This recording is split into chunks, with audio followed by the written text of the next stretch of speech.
Dice Hebreos 12:2, puesto los ojos en Jesús, el autor y consumador de la fe, el cual por el gozo puesto delante de él, sufrió la cruz, menospreciando el oprobio, y se sentó a la diestra del trono de Dios.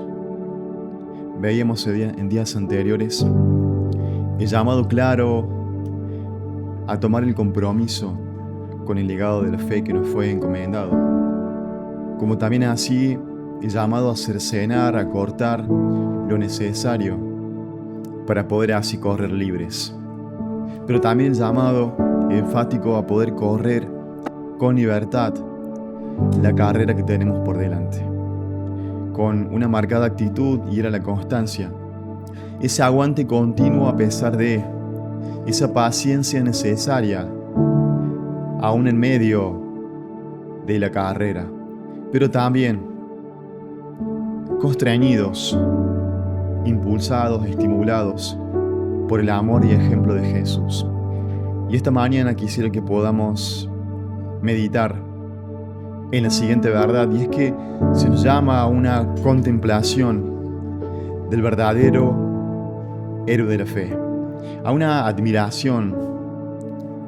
Sin lugar a dudas, tenemos una gran galería de la fe, repleta de hombres que vivieron solo por fe, dándolo todo, hasta sus vidas e incluso por la gloria, honra y honor de Dios.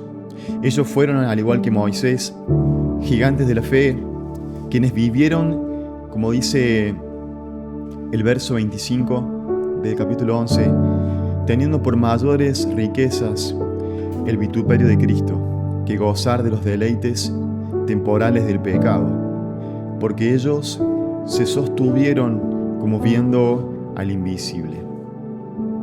Pero el llamado último, supremo y más excelente es a poner los ojos en Jesús más que en estos héroes de la fe, quien fue el autor y consumador de la fe, a contemplar al verdadero héroe de la fe. Y el vocablo griego phorao nos invita a apartar y desviar la mirada de otras cosas, de ese entorno inmediato en este mundo, para fijarla solamente en Jesús, considerando atentamente su persona y su ejemplo. Mirarlo con los ojos de la fe, más allá de lo que nuestros ojos físicos nos permitan vislumbrar, de manera nebulosa, poco tenue. Ya se nos dijo antes de lo imperioso de despojarnos de todo peso y el pecado que nos asedia, como así también Pablo diría a la iglesia en Colosas: pongan la mira en las cosas de arriba y no en las de la tierra. Y hay tanto por contemplar de su persona, tanto para admirar de él.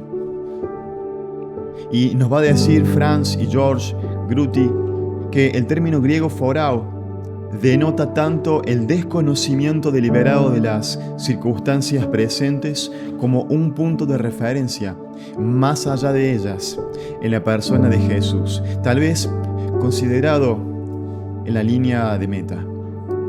Ahí es donde nuestros nebulosos, egoístas y débiles pensamientos van a encontrar ánimo, paz, gozo, fortaleza y claridad. Pero no será posible anclar nuestros ojos en Cristo hasta que no decidamos desarraigarnos de este mundo y sus míseras ofertas. Cierta obra de consulta nos va a decir que en el mismo instante en que el corredor griego aparta la mirada de la pista y la meta final y la vuelve hacia los espectadores, disminuye la velocidad. Y así pasa con el cristiano. Y sería bueno preguntarnos entonces, ¿por quién? ¿Con las fuerzas de quién? ¿Y para quién estamos vos y yo corriendo la carrera de la fe? ¿Para agradar al ojo humano o realmente de corazón para la gloria del Señor? Comenta Edward Goodspeed que los héroes de antaño no son los modelos del creyente, pues este tiene mejor dechado en Cristo. El corredor cristiano tiene que fijar la vista solo en Jesús, Y seamos como Esteban, que puesto los ojos en el cielo, vio la gloria de Dios y a Jesús que estaba a la diestra de Dios. Comenta E.W. Bullinger, el mandato es claro, es apartar la mirada de los testigos del pasado y dirigirla a aquel que es el testigo fiel y verdadero, según Apocalipsis 3:14. Ahora pregunto, ¿qué tipo de mirada es la que se nos pide en este pasaje bíblico que tengamos para con Jesús? ¿Será tal vez una mirada de espera en su regreso o más bien una mirada que nos estimula hoy al considerar su ejemplo vicario en la cruz? Y la verdad es que ambas preguntas son válidas y para ellas la respuesta es un rotundo sí. Esperamos a aquel que nos dijo: no dejen que el corazón se les llene de angustia. Confíen en Dios y confíen también en mí. En el hogar de mi Padre hay lugar más que suficiente. Si no fuera así, ¿acaso les habría dicho que voy a prepararles un lugar? Cuando todo esté listo, dijo Jesús, volveré para llevarlos, para que siempre estén conmigo donde yo estoy. Pero también su ejemplo vicario nos motiva. Su servicio y su sacrificio enciende nuestro corazón y nos impele a no hacer más que rendirnos a Él, entendiendo que, en palabras del apóstol Pedro, para esto fuimos llamados, porque también Cristo padeció por nosotros, dejándonos ejemplo para que sigamos sus pisadas.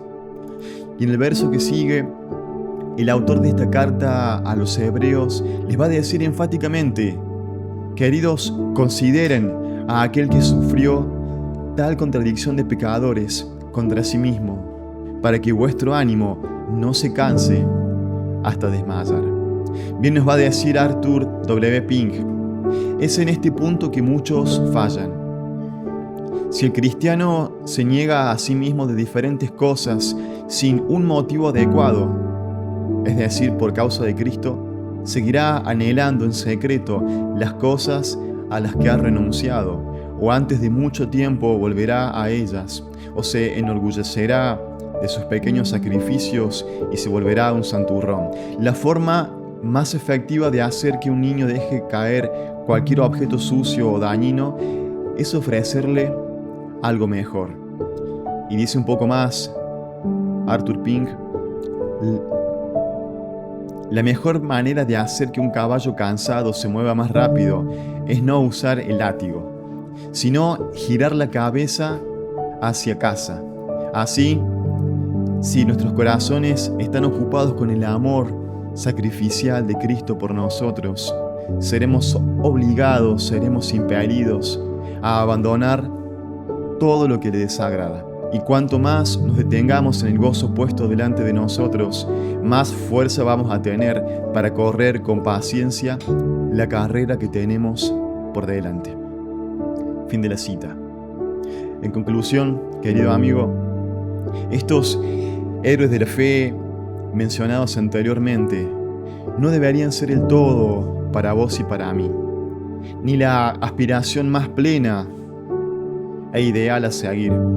Se nos invita a darles una ojeada y contemplar la obra que solo Jesús hace en vidas rendidas y devotas a Él, imitando su fe. Pero nuestro máximo inspirador y ejemplo, el autor y consumador de la fe, nuestra meta y fin supremo a alcanzar, nuestro amado y deseado por sobre todos y todo, es el Señor mismo.